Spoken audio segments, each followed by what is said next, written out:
Which way you want me to stand?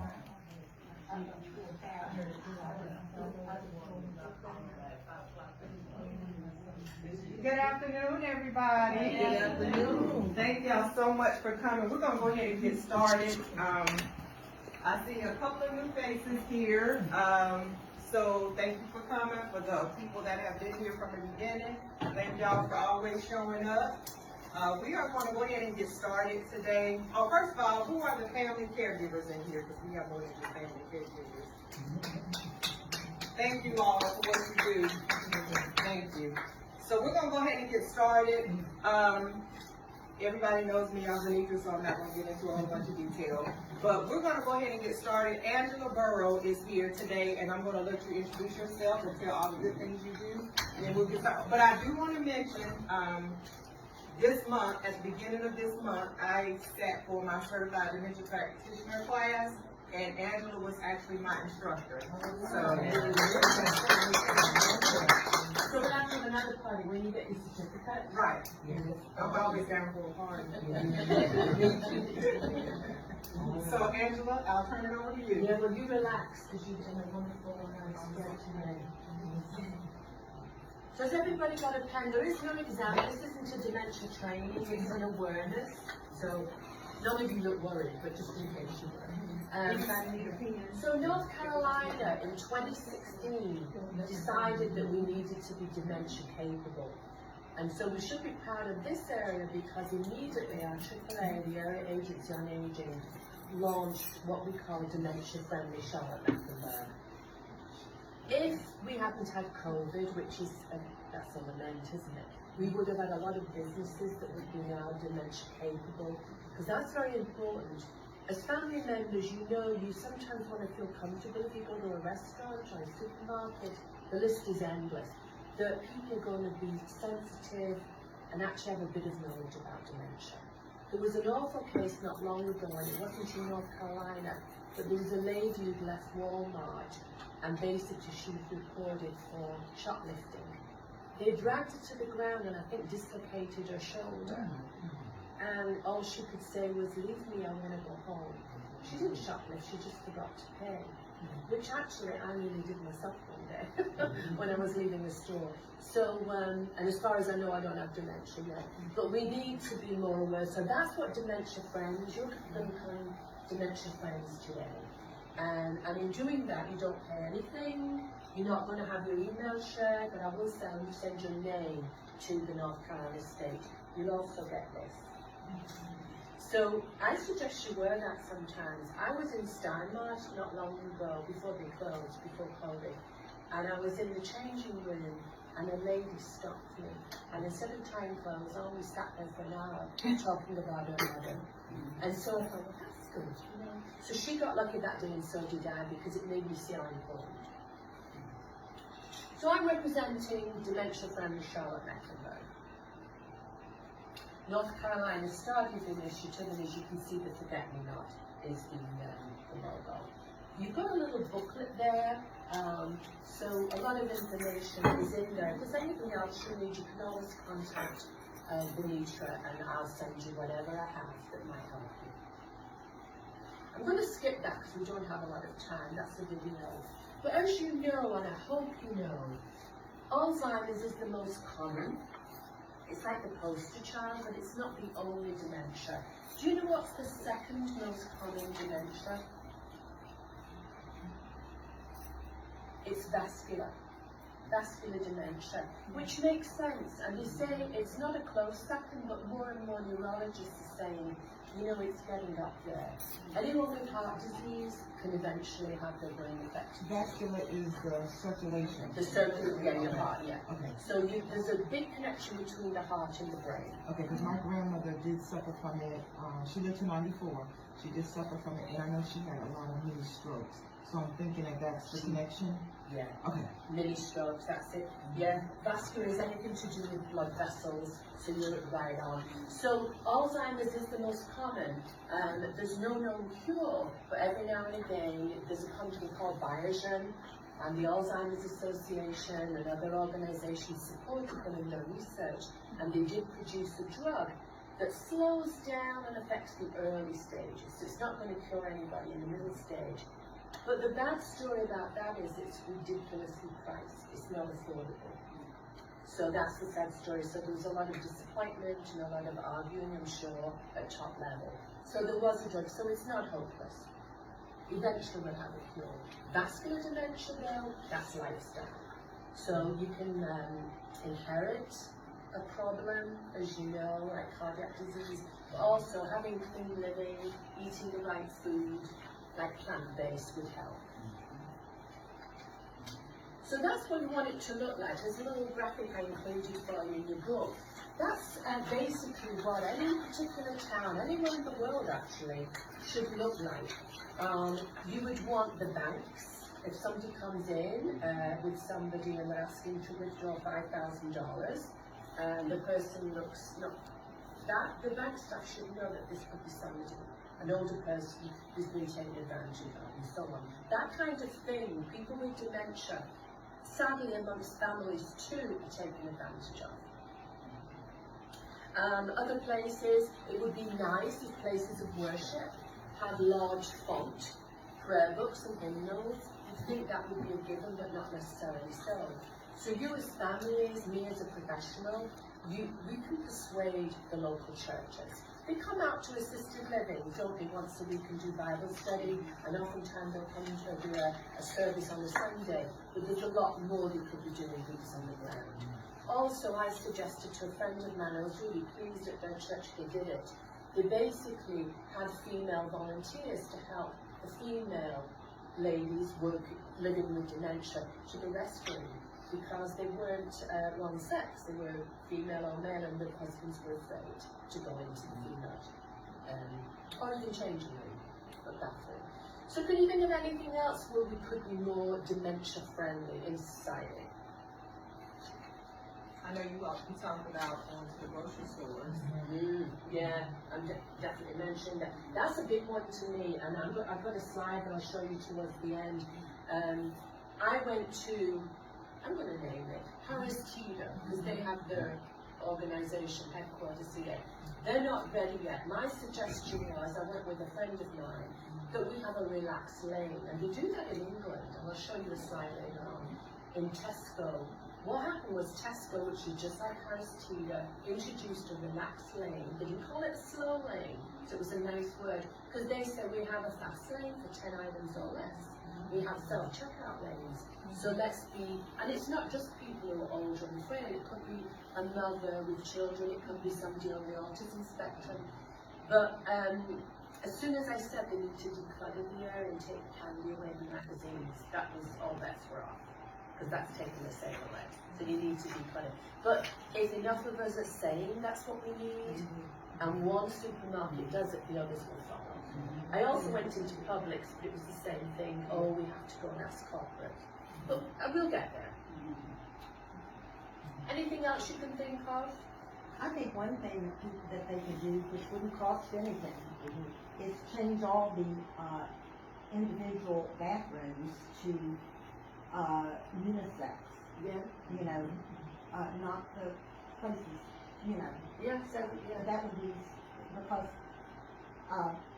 just recently my husband and I were traveling, and he spilled soda all over his clothes, and we were traveling.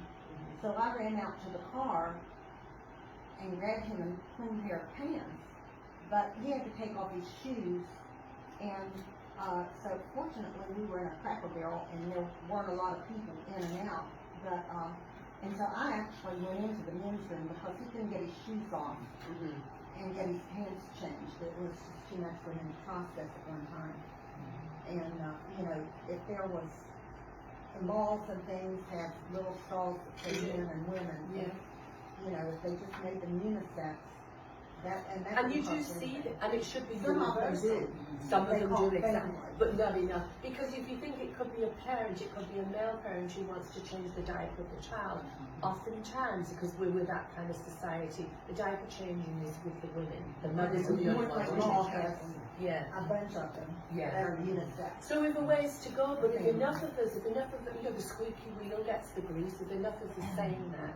So, And also, even in retirement communities, they need good designers, but not necessarily somebody they have to pay, just somebody with common sense. They need to declutter and have it wayfinding. You know, if there's a restaurant or a cafe in there, have a, like we're doing here, there's coffee cups and coffee pots. You're going to know that, oh, this is where we can have a cup of coffee or a cup of tea. So people who have dementia have lost their cognition, they've lost their thinking skills, but they can see signs and they can see a prompt. So we need to do more of that.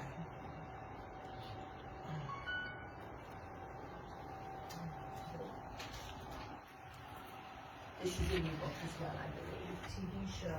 Well, thank God that's on the other side of age. And that is a challenge in those ones. But if there's difficulty completing familiar tasks at home, at work, or at leisure, things you've always done, that can be an early sign, especially if it's coupled with all these others. If you're confused about the day of the week, but you would call it later, that's normal aging. And it isn't necessarily a part of aging, it's just confusion. A lot of us were challenged, weren't we, during COVID, if you're staying at home, and realised, you know, sometimes, did you ever think, what day is it? Is it Thursday? I really do not know what day it is. But if you're persistently confused with time or place, that is a sign. Vision changes related to cataracts, that unfortunately comes to a lot of us as we age. But if you have trouble understanding visual images and spatial relationships, that's a sign of dementia. So what is that? Well, this carpet is very dementia friendly. Have you ever been to a busy hotel or a big conference place and the swirls and all kinds of blobs? That is not dementia friendly. The person might think they're in different levels. They may avoid the black blobs thinking it's a hole.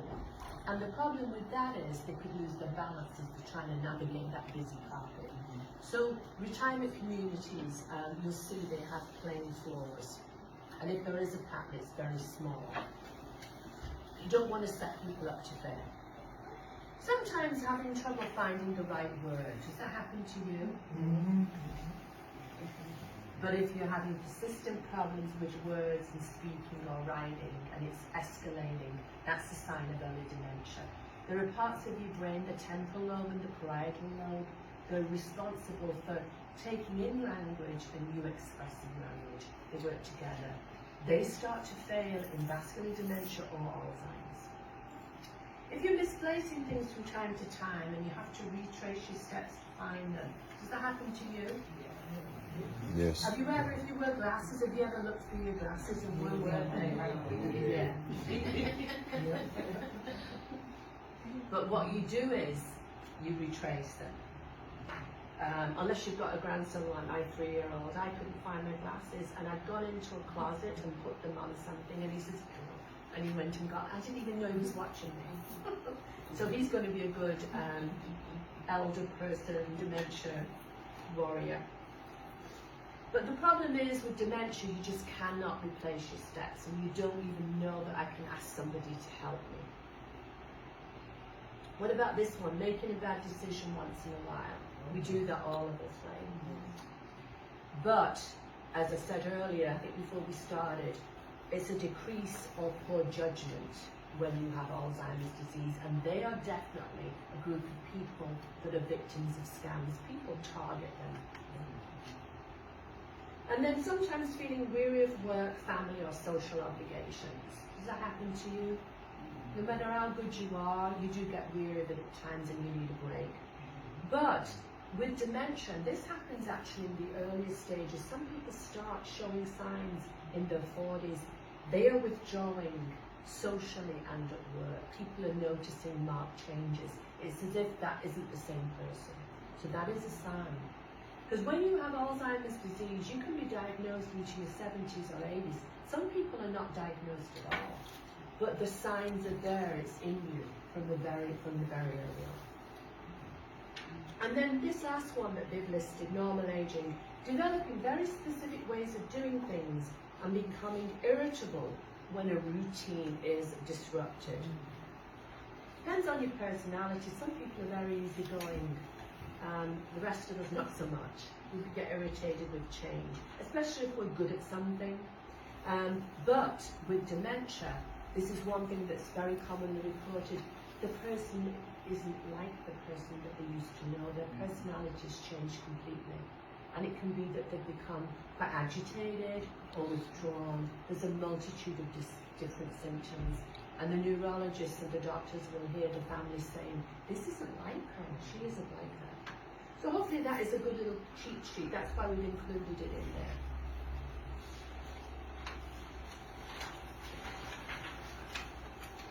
Right, so you become a dementia friend, and hopefully that's what you'll become today, and you'll get the pin to prove it. I'm going to pose, you have to know 5 key messages. So if you look in your book on page 4, and hopefully you've got a pen, I want you to do the matching. Can you see the broken sentences?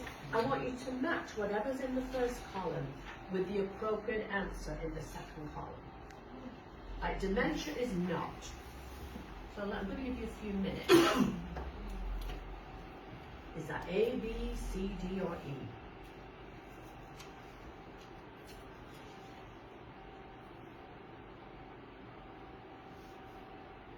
And if you can do this easily, that's great. That means you're a true dementia friend. If you cannot, you can actually just learn them and read through your booklet at home, and then you'll feel that you're ready to call yourself a dementia friend.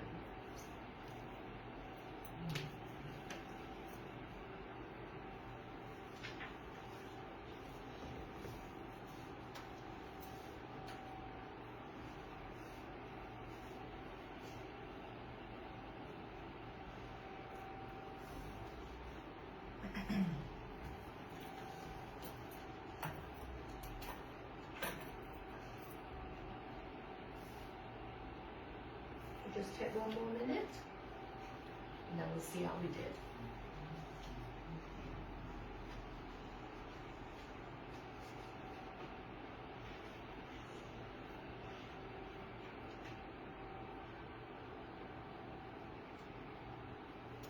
All right, dementia is not. Does anybody want to call out the answer? Yeah, B. Yeah, not everyone who grows old will develop dementia. That's good to know.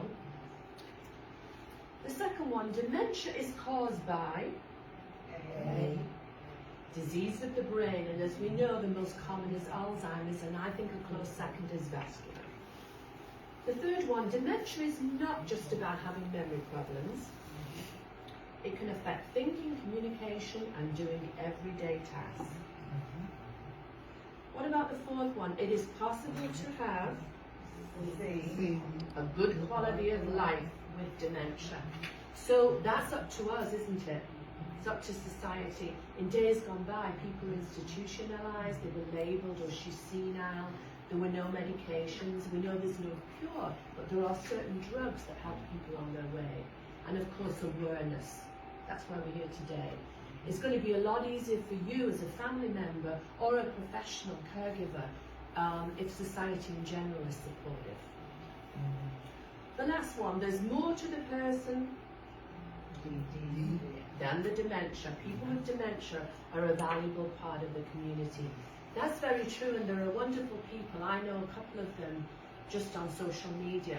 One is Harry Urban, and the other one is Michael Ellen Bogan. They're both men in their early 60s who were diagnosed a while ago, and they were disciplined at work, that kind of thing. They didn't know what was wrong. They weren't performing well. So they had early onset Alzheimer's disease. But guess what? Michael Ellen Bogan speaks in public. He's very well supported and funded. He travels across the country speaking and advocating and has a good network. And the other one, Harry Urban, is blessed with good family. His wife is loyal to him. I'm sure she has her bad times. But he was not at all crafty, but discovered that he has an ability to wood carve. So he can go into the woods and find an old piece of wood, a branch of a tree, and come home and model something like into a bowl or a spoon. And I said, you need to sell these. They're beautiful. So his name is Harry Urban. So they're just not going to let it beat them. Not yet, anyway. So in your book, you know, you've got this binder. You'll see The 5 key messages are at the back. So you could have cheated if you wanted to. They're on the back. Because I really want you to take those to heart and know them. If anybody says, what do you mean you're dementia aware, you're dementia friend? Just read those key messages to them. They're very reassuring. So I'm going to read you a story now. There is a copy in your book as well. It's called the Bookcase Story. This is created by a professional caregiver. She was a nurse in England, and she's now a pretty well-known dementia educator. And she wanted to come up with an analogy, some easy way to explain dementia to people, especially children. So this is a story, and you have it in your book. Imagine a 70-year-old woman who has dementia. Now imagine there is a full bookcase beside her. Each book inside the bookcase represents one of her skills or memories. On the top shelves are her memories of facts and her skill for thinking in complex or complicated ways. For people with dementia, the top or outer part of the brain is damaged first. Skills like math, using language, and keeping one's behavior in check are in this part of the brain. So in our bookcase story, these skills are also books on the top shelves. So imagine when dementia rocks the woman's bookcase, the books on the top of the shelf begin to fall out. The woman may not remember what she ate for breakfast, or that she has to pay for items at the drugstore, or that someone came to visit that very morning. Emotions and feelings, though, are lower down within the bookcase, just like they are in the lower or inner part of the brain. It's actually a part of the brain called the amygdala. As I said, we're not testing you today, but you might remember that. This is the instinct part of the brain, so it's very important that we have an amygdala as humans, because our emotions can carry us through, as long as everybody in your life is sensitive to that. Feelings like love, happiness, frustration, and sensing respect reside there. As dementia continues to rock the bookcase, the books on these lower shelves stay for a much longer period of time. So hopefully you like that story, and you like it enough that you may actually share that with people. You know, Venita is a CDP, so she could incorporate that story in an entertaining way if you think about it, and it's user-friendly. The Bookcase Story will help you explain different thinking skills and memories and the effects of dementia.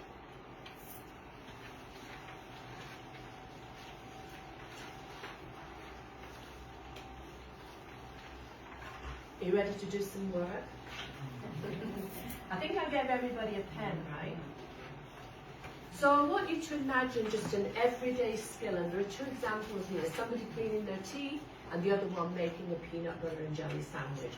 So just for the sake to appease me, let everybody write down the steps for making a peanut butter and jelly sandwich. Think of every single thing you do in order to make a peanut butter and jelly sandwich. You can write it just on a blank part of your book. Oh, there is one. Oh, I've forgotten that was there. Yeah. Do you need a pen? Yeah. Now you know why I made sure you had a pen. Every single thing. No action is too small.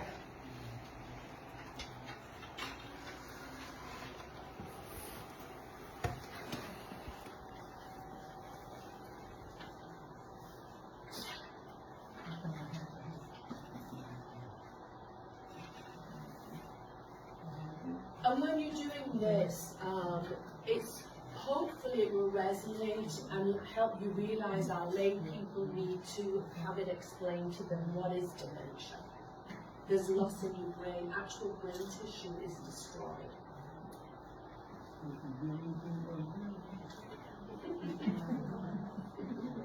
Some of you probably don't make peanut butter and jelly sandwiches, you've got to use your imagination. I don't like peanut. The only thing I didn't like when I moved to America, peanut butter. Or dill pickle. Don't like it. Everything else I love. How long have you been doing speaking? Probably 12 years. With this.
up to 100 steps yet?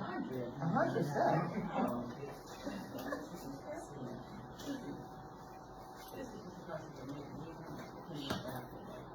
Yeah, we'll just take, yeah, that's a good question. So we're not doing the cleanup because we couldn't hear till yeah. Yeah. Well, yeah, you don't have to. It would just be nice to have them to have collected all the material. And you know, this isn't, even though it is a little bit of a test, it's not official. I put, went on my computer and I wrote all the steps. A lot of people criticize what I've done, but I'm not ashamed to share it. So there's a lot more steps than I included. It's again just making you stop and think and make us aware. Having said that, is anybody ready to share? We're shy now. Make you feel better. I'll go down 10. There must be one person in the room who's not too shy, but I'm not sure. okay, go ahead then. Thank you. Okay. The one I said, first thing, I guess what we need to determine what is the peanut butter. Then, getting the peanut butter out of the space where it is located. Then actually getting the jar of peanut butter, opening the jar, getting the knife to spring on the bread, getting the bread, closing up the bag of bread, closing up the peanut butter jar, taking the knife out of the jar, put peanut butter on the bread, put the other piece of bread on the sandwich, and then eat the sandwich. Yeah, that's good. And that answers your question. We didn't even go to the cleanup, did we? Well, I'm going to pass around what I did, because yours, I like the way you started, like what does it look like? Yeah. And also which covers it in. Did you presume something put in the fridge? There's a lady in England, when Dementia, who writes about, she lives with dementia. She had her son take all the doors off the cupboard, so her kitchen looked a mess, but she could see where everything was. So one thing you didn't say, one thing you didn't do, wash your hands. Because that is a whole process. But you see, if you have dementia, maybe that thing, you've lost that. So this is the one I did. As I say, mine is a grey. Actually, will you just take one and pass it along?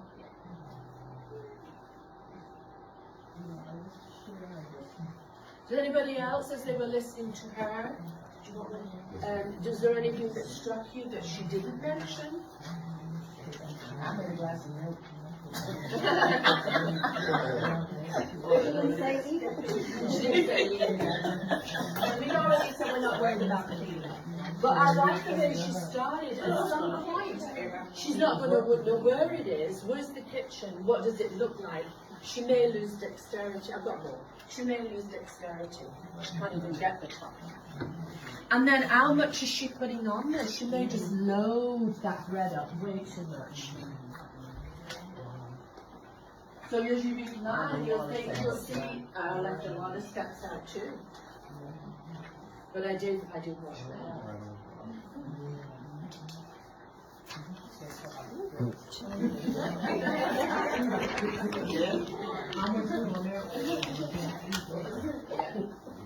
So I guess a person with dementia should have no business cooking anything, right?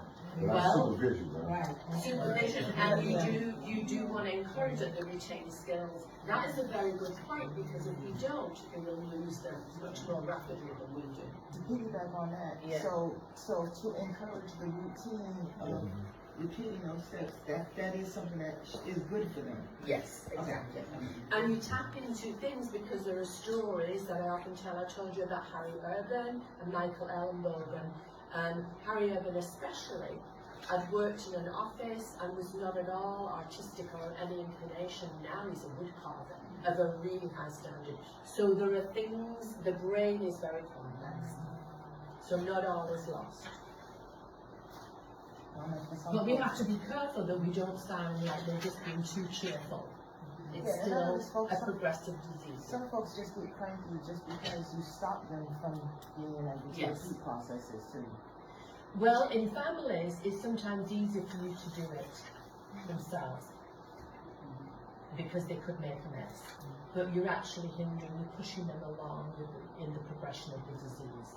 So, but also, there are certain skills you give confidence. I think with Flora, who worked in a retirement community, and she stayed in her room because she didn't want to sit with the old people. She didn't want to do any of that stuff, bingo or sing-alongs. And then her son one day was kind of stressed out, and there was the money involved, and then he had time to stop and think, and he said, well, this isn't my mother. He said, she's a homemaker, she just likes to be busy. So fast forward, she had her own drawers and her own cabinets in the activity room. She had Swiffer dusters polished, plant sprays, and she had her own apron. She was constantly cleaning in the activity room and more training. They had raised beds outside a little courtyard. And she was happy, she would sing, but those residents were nothing to do with her. They were the poor people that she didn't want to associate with. So you actually lived her true and encourage her. But not every caregiver is like that. Professional caregiver, they're so busy with tasks. So hopefully that was useful, but it literally could be hundreds of steps, and she will never get there. But you know, that just lets you into the mind. So this is perhaps the biggest topic, and that's why you have 2 pages of it in your booklet. Communication. This can be greatly limited.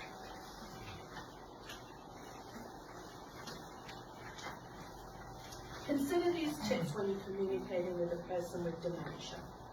Obviously, the first one is dignity and respect. Can you see how that is eroded? Families, you can become frustrated. You feel like you've lost the person. It's not easy, but people who do get frustrated with their loved one, they have to be able to forgive themselves, because we all have a bad day, but also seek help. Professional caregivers run the risk of treating everybody just like a name and number. That's the problem. Be aware of your feelings. Your tone of voice may communicate your attitude. So you have to use positive, friendly facial expressions. Again, if you're worn out and you're tired and you're irritated, it's going to show on your face. So you have to very much reinvent yourself and pretend you're in a Broadway play sometimes. Families as well. I remember going to, and I won't say where it was, but it was the Charlotte nursing home, and the staff said, oh, it's easy for us just to stand here and talk, and we've got to do this every day, day in, day out. So then that's when I started saying, well, pretend you're an actress in the Broadway play. You're reading the same lines every day. So they thought that was really funny, and they kind of liked it. So that's what we run with. That's what you do. You pay to do this. This is your calling. Before we get into the love and it's the right thing to do, it is your job. Be patient and supportive. Let the person know that you are listening and trying to understand. Show that you care about what he or she is saying, and be careful not to interrupt. Easier said than done, right? If there's something has to be done, like you've got to get them dressed to go somewhere, they need to have a shower, it's easy sometimes just to rush them along and show your irritation. Offer comfort and reassurance. If he or she is having trouble communicating, reassure them that it's okay and encourage the person to continue. So can you think of an example from your imagination or in real life of how you could offer comfort and reassurance to someone who's cognitively challenged? It could be your family, it could be a friend. Can you give an example? I just tell my grandmother, she's 95, so whenever she does something, I just like, oh, it happens to me all the time. Yeah, that's nice. Yeah, that is really nice because you equalized it. That's nice. I always tell my husband, you're doing a good job. Yes. Thank you for helping me. I took my shower this morning, and he said, I said, thank you for helping me. Yeah. So I appreciate you. And also your tone of voice is coming through. I like that too. So very compassionate. So that's important that you share that somehow, some way. If staff are involved in caring, they can lose they're not as invested as you are in your heart and soul. So you can actually share your examples with them. Avoid criticizing or correcting. Don't tell the person what he or she is saying is incorrect. Instead, listen and try to find the meaning of what is being said. You know, very educated people don't get that. I have a cousin in England, my Aunt Margaret she did pass away, but she had Alzheimer's disease. And I remember my cousin Susan calling me and saying, "This is so annoying. I've told her 10 times today, and I keep reminding her." And I said, "Well, why are you doing that when you know you've been educated?" And so I said, "Do you want me to send you a picture of an Alzheimer's grave?" No, your cousin or a sister would say that to her mother. And she said, "Oh, I get it. I said, "No, don't be ashamed." And she's apologizing, she's shameful. I said, "Use all that in a positive way. She's still in your heart and soul. There is a brain is still functioning. You just need to navigate it a better way." So she said, "What do you mean?" I said, "Well, go away and think about it. What does she still have?" So a couple of weeks later, we talked again, and I said, "So what's happening?" She said, "Well, she's playing Frank Sinatra all day long, and we're making cupcakes and pies." That's, she's like Flora. She liked to do things. That was her strength. But she didn't lose. You don't lose everything with Alzheimer's disease. But at the end, it does affect your cerebellum and your brain, and your breathing stops. We know that. But that's along the way. This is a good one. And this sometimes families, but I've seen staff too, reprimanding people. Avoid arguing. If the person says something you don't agree with, let it be. Arguing only makes things worse and often increases agitation to the person who's watching. So what are you trying to prove? But I've seen staff, sadly I've seen staff doing that. And what I just told you, and I'm empowering older people. So that's why staff have to be selected very well by directors of nursing for those who are frail, living in their recovery. But this is a good one too. Offer a guess, which ties in with what she was saying. If the person uses the wrong word or can't find a word, try guessing the right word. If you understand what they mean though, finding the right word doesn't really matter. So this is where you can flip it. Where you can say, "Oh, help me with this." That ties in with what you were saying. "Oh, sorry, you take it all on yourself. Silly me." And all of a sudden it's all about you. You will be greatly appreciated that you did that. You showed humility and you avoided escalation. And then this one is always good. Encourage non-verbal communication. If you don't understand what's being said, ask the person just to point. So again, you can say, "Help me out here, forgive me, I'm just having a bad day. Can you show me?" And you can do the same thing. You can point in a direction. You're going to point to the shower. If you need somebody to get washed up, say that. Don't say, "You need a shower, you smell." You're going to basically. I say that because I have a friend, Leslie, who said that to her mother. She said, "Well, the thing is, I just got on shock and I told her that she's stinky." I said, "You're going to put guilt all over her, she's going to see all that aggression. So instead, you're going to have a nice warm towel and say, "Oh, we'll get washed up and then we'll go and do whatever." It's just as we would if we're actually looking after somebody who's sick in their body. It's the same if somebody has a disease of the brain. And also, think of how we nurture children. So there are some conversation tips, which I think are quite useful on the next page. When approaching the person with dementia and starting a conversation, come from the front, identify yourself and keep good eye contact down to that level. So very basic, and this isn't just for professional caregivers, this is for family too. You can just say at some point, if they're not knowing your name and recognizing you, you just say, "Oh, it's Angela, you've got to come and get you ready for lunch." Just friendly language and the timbre of your voice is important. Call the person by their preferred name to get his or her attention. So that's a tricky one. So families have to educate professional caregivers in what that would be. Short, simple sentences and phrases, and repeat the information as needed. ask one question at a time. Again, that's where staff will show frustration.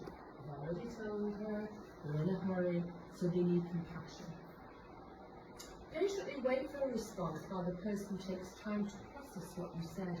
This is really challenging. Some neurologists have proven that it can take up to 90 seconds for somebody who's got full-blown Alzheimer's disease or are well into the dementia to actually hear what you just said and process it. That is difficult, so you have to slow down and wait. Now, and then definitely break it down into little phrases and repeat them as necessary. So during the conversation, provide a statement rather than ask a question. So this is good. The bathroom is right here, rather than do you need to use the bathroom?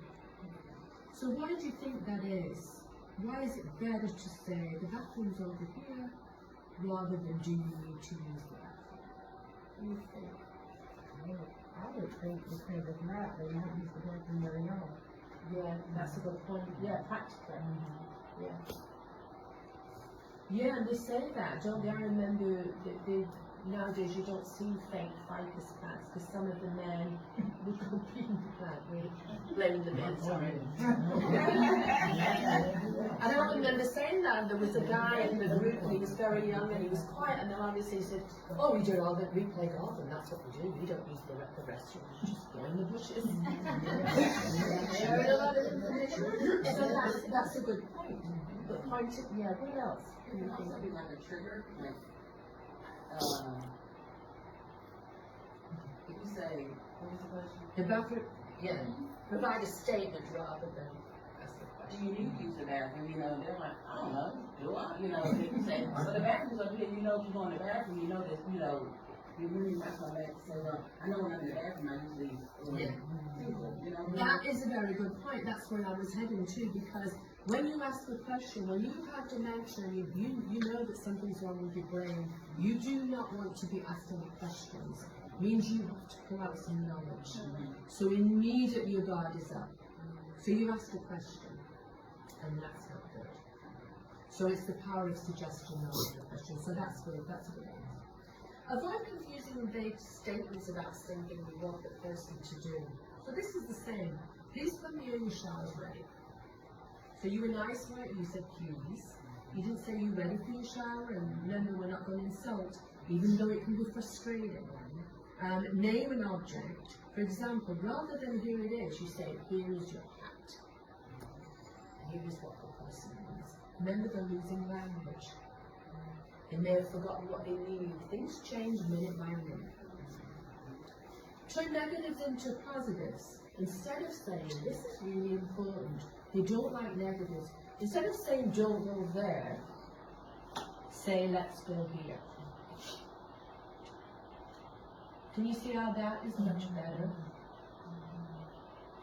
Give visual clues, we've talked about this. Point or touch the item you want the person to use or begin the task for him or her. So that would be the example I gave, the towel over your arm. You know, I'm just standing there with it and I've got a pleasant demeanour. And actually, to show there's no hurry, if you go into somebody's room or their bedroom, home or in a nursing home, it's probably a good idea just to go in and sit down, which suggests there's no hurry. But if I stand there with the towel, it's like, come on, you know, time to shut. So maybe you sit down like there's no urgency here, we're going to get this done. Avoid the quizzing, we talked about that. Reminiscing may be healthy, but you're not going to be saying, do you remember when? So if you do want to reminisce, tell me, give me an example of that. What's the difference? Rather than say, do you remember the church you went to as a child? You've already put me on the spot. You're asking me questions and I don't like that. My brain isn't the same. So what else could you say instead? Or do? Rather than remember, do you remember? Just tell them about some memories. Yeah. From the church. That's reminiscing, yeah, just tell them. And you can actually show pictures, but you can actually say, you can say the word remember, that's not a dirty word. You can just say, I remember when we went in May to the church and name the church. You were controlling everything there, and you're opening a nice door or a gateway for them to enjoy you. But you didn't make them struggle to bring back that memory. Because it's in there. So you help them along the way. That's why photographs are wonderful. I remember a lady in a retirement community, and she was like Flora. Flora was just adopted the kitchen and the activity room. She didn't go near any of the old people. This lady was a little different. She was one of those ladies in a wheelchair and just was great at navigating it. It wasn't motorized, but she had strong arms and she would work all over the place and in the dining room, bossing everybody around. But she didn't go anywhere near the activities as such. But she would call you over and she'd learned something new. Even with her Alzheimer's disease, she had a tablet and they'd loaded it with about 30 or 40 pictures of the family. She knew every grandchild, every great-grandchild, their names, there were pictures of houses, and she'd take you through that. She knew how to stop and go back, because we used to kind of mess with it a little bit. Oh, show me the one with the red hair. They all had freckles and red hair. And she'd say, which one? Oh, the boy or the girl? So she had command of it and was very confident, but I just thought it was so cute. And technology is a problem for a lot of us as we age, but not for her. She managed to navigate this tablet. And how smart were her children? Somebody in her family had come up with that idea. So she used to boast, and of course she would just do an R, and oh, they're beautiful, and that was your connection. So that's a very little piece of communication. So there are your 5 key messages. Remember, I tested you on them and you all got them right. Dementia is not a normal part of aging. Not everyone who grows old will develop dementia. But we can certainly fade a little bit. We can lose our memory, and we're not as sharp as we were, but that's just aging. Dementia is caused by a disease of the brain. The most common right now is Alzheimer's. Dementia is not just about memory problems. It can affect thinking, communication, and doing everyday tasks. It's possible to have a good quality of life with dementia, and we talked about that. That is in our hands, isn't it? There's more to the person than the dementia. People with dementia are a valuable part of the community. For sure are. So let's see what I've got now. So this is the part that's important. This is where you have to make a decision. How are you going to take an action? So do you want to become a dementia champion, which means you become a dementia friend today, and then later on you can contact me, and I'll put you in touch with the AAA, the area agency, and we will commit to go around and do a dementia friends session like this. Or you can join a local advocacy group. Being here today shows that you're a good dementia friend. You can volunteer. So I'm sure that Benita would love to hear that. Participate in a clinical trial. So Duke University, North Carolina in general, has lots of resources. There's a doctor here locally, Dr. Burrow, who has lots of trials. He's a neurologist. And of course you can pick up the phone or you can go online and Google Alzheimer's Association, alz.org, and you can join a trial as a healthy person, because they'll monitor you. I think you have to be of a certain age. They're probably looking for people 60 and up, but they can monitor your health and see how you're doing. You can be more patient when you're out in the community. So that's a very simple intervention. Taking action doesn't mean you have to do an awful lot. And then adopt dementia-friendly practices in your personal, professional life. So in your professional life and personal life, it can just be, again, becoming a dementia friend. And it can just be with your church or with your school, with your organization, just saying, you know, at the next staff meeting, can we just talk about dementia awareness? I mean, some communities will just roll their eyes, but eventually that's where you need to be. This man, Michael Ellenbogen, he talks about, instead of firing him, they should have treated him as if he had a disability and given him another job to do. I agree with him. So in your book there's a page, that looks like that. You can check off one or all of them, and they're your private things that you've got to commit to turn your understanding into action. You see it's in your book. Get in touch and stay in touch with someone that you know that's living with dementia. Keep in touch with Dementia and her organisation, foundation, the Franklin Day Foundation. Start a dementia-friendly effort in your community.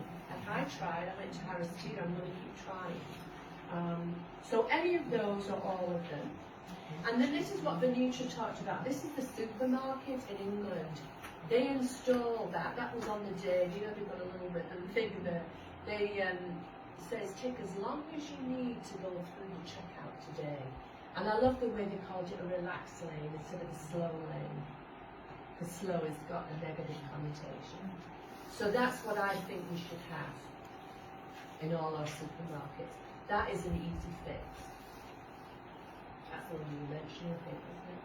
Yes, and my cousin is a manager at one of the Harris Teeters. So we need to go and visit again. I've already put the plug in his ear.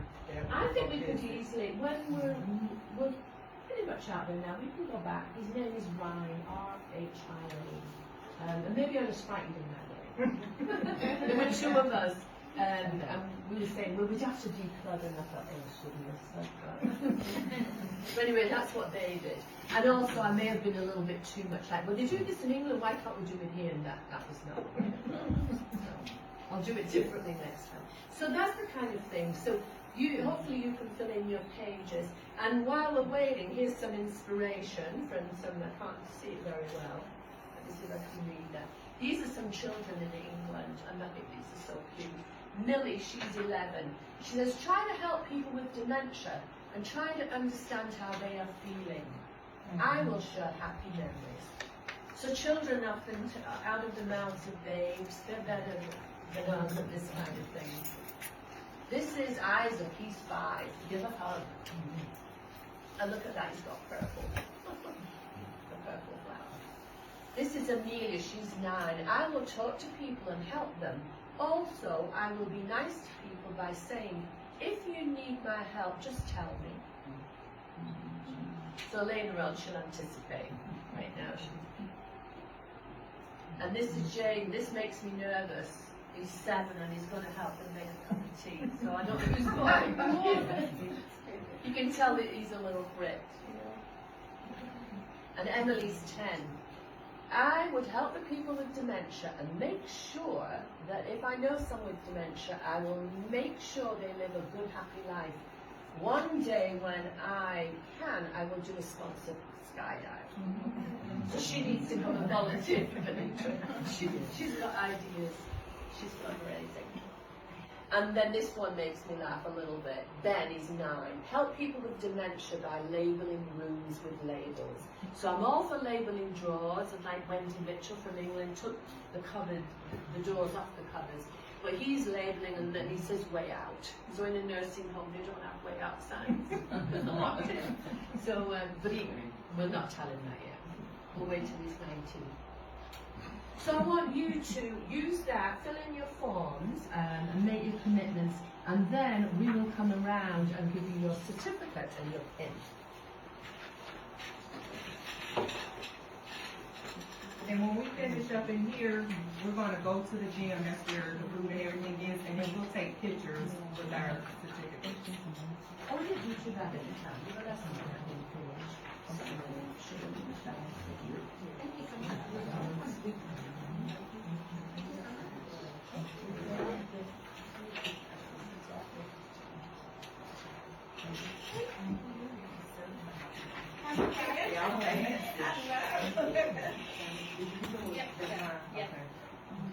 I wanted to ask a question if I could. Do you like just realize you don't have like avoiding arguments, because sometimes you don't realize you're in an argument until you're in it and then you're like, Well, basically, I have to avoid it.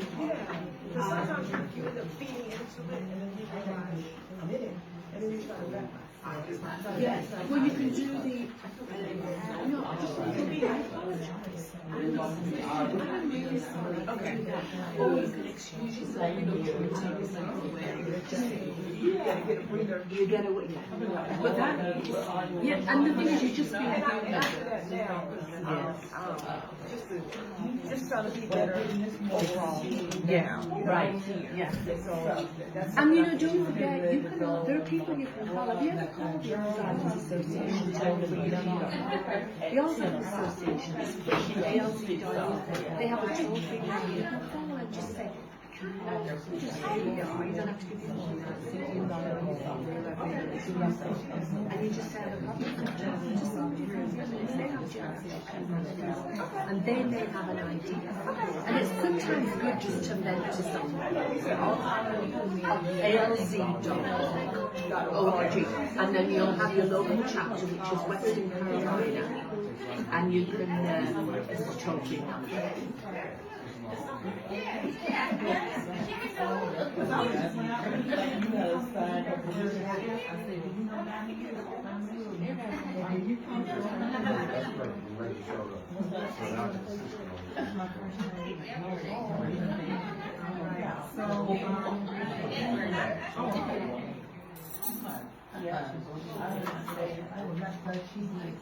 Anybody have any more questions for Angela before we? Did y'all get a pen? Everybody got a pen? Yes. Or you, questions? Yeah. Like, if she was trying to someone was trying to figure out, like, if you actually have a person that has dementia, what do you actually do to, I guess, you know?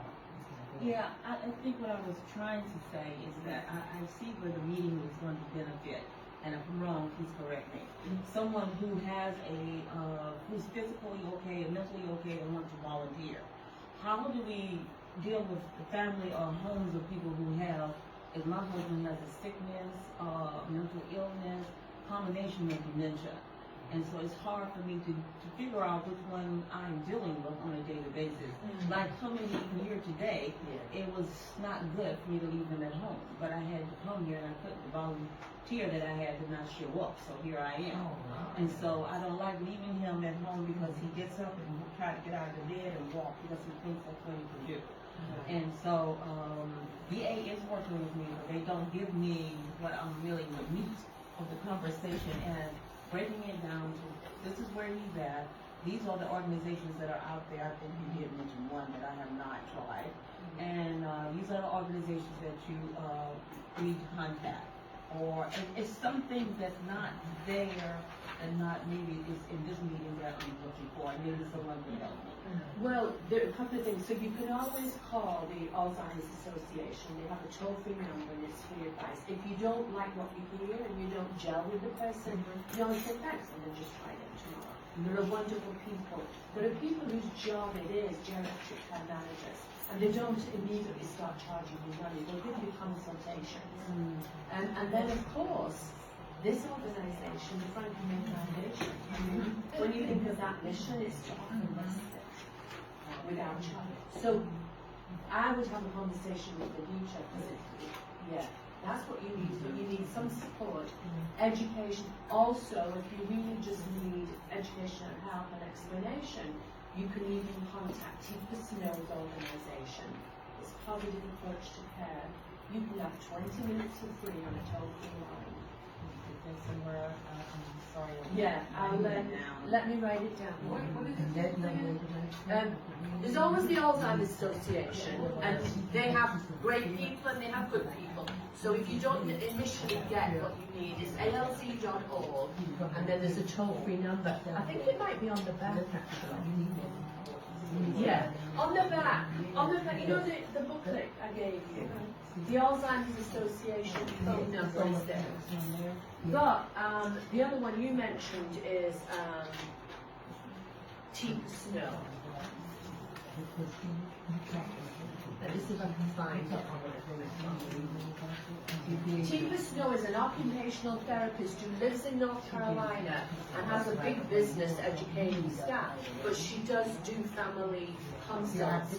There would be a charge at some point, but initially you can get 20 minutes, which is a long time.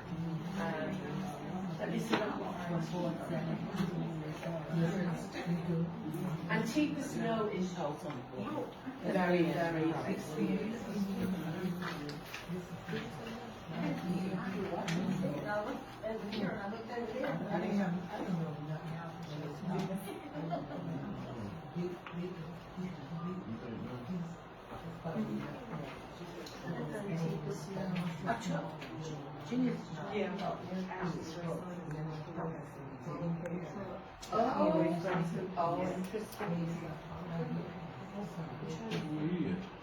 So you never said he coming, but she said I know he'll be there in June because he gonna bring a funnel cake truck. Can you also do your evaluations? I'm going down in the car, we riding for me, we're going to get some girl. Every Sunday, huh? Well, this is 2 weeks, but yeah. Yeah. Make sure you fill in your There's a lady evaluation. around here. So Fort Mill, yeah. There's a lady be on trial. I've never been to her.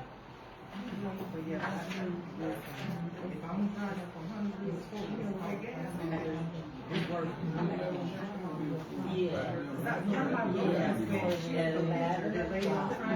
Did you get your evaluations done? And then she'll give you a certificate. Thank you.